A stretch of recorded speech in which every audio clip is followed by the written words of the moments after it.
নমস্কার, দেখছেন নিউজ 18 বাংলা। আপনাদের সঙ্গে রয়েছি আমি রুমেলা। শুরুতেই আসুন চুচুড়ার দিকে নজর রাখা যায়। চুচুড়ায় ফের বিধায়ককে সামনে পেয়ে অভিযোগ গ্রামবাসীদের। আমরা গতকালও একই ছবি দেখিয়েছিলাম। ফের পথে চুচুড়ার তৃণমূল বিধায়ক অসিত মজুমদার। কোদালিয়া 1 নম্বর গ্রাম পঞ্চায়েতে গিয়ে আবাস, রাস্তা, জল নিকাশি সহ একাধিক অভিযোগ শুনলেন তিনি। কোদালিয়া গ্রাম পঞ্চায়েত প্রধানকে সামনে পেয়ে ক্ষোভ উগরে দেন সিংহীবাগান, নতুন পাড়া সহ একাধিক এলাকার বাসিন্দারা। শুনুন কি চলছিল আর যখন অসিত মজুমদার পৌঁছন সেখানে। আরম্ভ হয়ে যাবে 10 দিনের মধ্যে। না বলুন তাই জল পাওয়া যাচ্ছে, জল পাওয়া যাচ্ছে না, কল আছে জল তো নেই। ভাই পাম্প করছি এখানে। আরে বাবা দাদা কথা দিয়েছে, একটু টাইম দিন। 10 দিনের মধ্যে পাম্প আরম্ভ হবে। এসে তো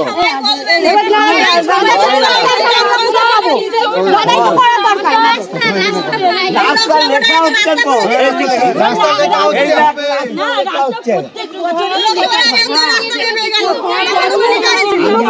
আমি এইভাবে ঘুরেছি তাহলে বিশ্বাস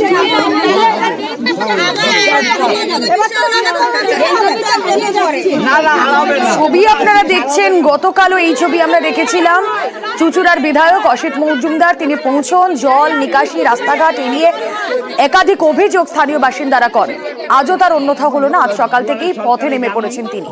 কথা বলবো, আমাদের প্রতিনিধি সোমনাথ রয়েছেন সঙ্গে। সোমনাথ, গতকালের ছবির পুনরাবৃত্তি বলবো নাকি এটা সত্যি এক্সটেনশন, যে এই কাজটা অসিত মজুমদার করে যেতে চাইছেন, তার কারণ লোকসভা নির্বাচনের ফলাফল বিশ্লেষণ, এটা মাথা ব্যথায়? হ্যাঁ, একদম ঠিক। যে গত লোকসভা ইলেকশনে নির্বাচনে দেখা গেছে যেসব জায়গায় ফলাফল খারাপ হয়েছে, যেসব আসনে ফলাফল খারাপ হয়েছে বা এবং এই যেমন কোদালিয়া পঞ্চায়েতে, কোদালিয়া গ্রাম পঞ্চায়েতে ফলাফল খারাপ হয়েছিল, তারপরেই বিধায়ক বিভিন্ন সময় কেন এই ফলাফল খারাপ হয়েছিল সদস্য, মেম্বার এবং প্রধানদের ডেকে পাঠিয়েছিল বারবার। কিন্তু এখন দেখা গেল 26কে লক্ষ্য রেখে, 26 বিধানসভাকে লক্ষ্য রেখে বিধায়ক নিজে নেমে পড়লেন জনসংযোগ যাত্রার মধ্যে।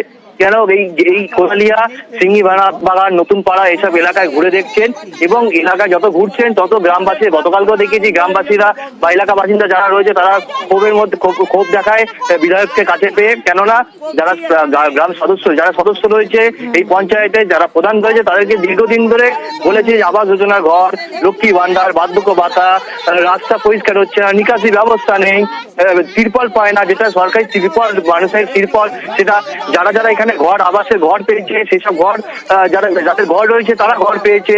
মাটির বাড়ি আমরা সকাল থেকে ঘুরে দেখছি, মাটির বাড়ি সে যার ঘর পাওয়া দরকার সে ঘর পায়নি, তিরপল দিয়ে ঘেরা ঘর, তারা ঘর পায়নি। যারা প্রায় 90 বছর বয়স হয়ে গেছেন তিনি বার্ধক্য ভাতা পাননি, বিধবা ভাতার জন্য অনেকবার অ্যাপ্লাই করেছে তিনি পাননি। এরকম ভাবে অনেক সমস্যা রয়েছে, সমস্যার মধ্যে দিয়ে গাফিলতি যে রয়েছে এবং সেটা মেনে নিচ্ছেন অসিত মজুমদার, এবং সেই গাফিলতিতে বদলের একটা চেষ্টাও করবে দল, সে কথাও বলছেন তিনি। অসিত মজুমদার তার বক্তব্য শোনা যাক। দুবারই 10 বছর এখানে বিজেপি জিতছে। যে রাস্তাগুলো আছে আমি তো এগুলো করার জন্যই বেরিয়েছি।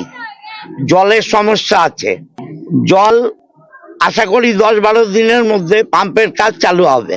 আর যে রাস্তাগুলো সমস্যা আছে আশা করছি 3-4 মাসের মধ্যে এই রাস্তাগুলো করে দেওয়ার ব্যবস্থা করব।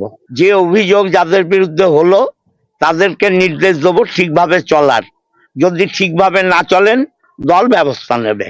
ভুল হয়েছে বলেই তো এখানে হেরেছি, অস্বীকার করার জায়গা নেই। সেই ভুল সংশোধন করার জন্যই জনসংযোগ।